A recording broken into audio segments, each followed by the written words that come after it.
Saudara Menteri BUMN Erick Thohir akan mengevaluasi total Pertamina buntut kasus dugaan korupsi tata kelola minyak yang menjerat Dirut PT Pertamina Patraniaga Rifa Siahaan. Menteri BUMN Erick Thohir mengapresiasi dan menghormati proses hukum yang tengah bergulir di Kejaksaan Agung buntut kasus dugaan korupsi tata kelola minyak yang turut menjerat Dirut PT Pertamina Patraniaga Rifa Siahaan. Pertamina akan dievaluasi total untuk mencari solusi perbaikan di tubuh BUMN itu. Untuk penggantian Dirut PT Pertamina Patraniaga akan dilakukan pada rapat umum pemegang saham atau RUPS bulan ini. Pergantian direksi diperlukan untuk mengisi kursi Rifa Siahaan yang menjadi tersangka kasus dugaan korupsi tata kelola minyak.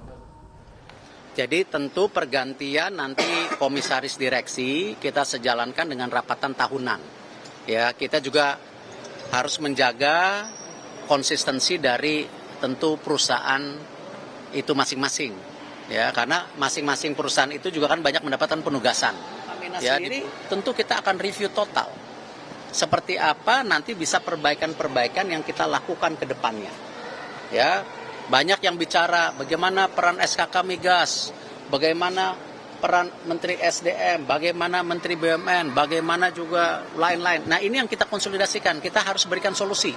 Seperti yang Pak Presiden selalu bilang, antara menteri ini berkomunikasi. Dan insya Allah saya sama Pak Belil bisa kasih solusi ini. Sebelumnya, Kejaksaan Agung membongkar kasus dugaan korupsi di tubuh Pertamina Patraniaga yang mengakibatkan kerugian negara sebesar Rp193,7 triliun per tahun. Akibat kasus dugaan blending BBM RON 92 Pertamax ini, 9 orang ditahan Kejaksaan Agung, salah satunya Dirut Pertamina Patraniaga, Rifa Siahaan. Tim penyidik Kejaksaan Agung menyita 95 bundel dokumen serta barang bukti elektronik berupa 2 unit ponsel dari hasil penggeledahan di PT Orbit Terminal Merak, kawasan Cilegon, Banten. Perusahaan ini adalah milik Muhammad Heri Andrianto, pengusaha minyak yang juga anak Riza Khalid yang namanya kerap muncul setiap ada kasus korupsi pengadaan BBM. Dari kediaman Riza Khalid, kawasan Panglima Polim, Jakarta Selatan, penyidik menyita sebuah DVR yang berisi rekaman CCTV. Penyidik ini masih menganalisis keterkaitan dari sejumlah barang bukti yang berhasil ditemukan dari PT OTM dan kediaman Riza Khalid.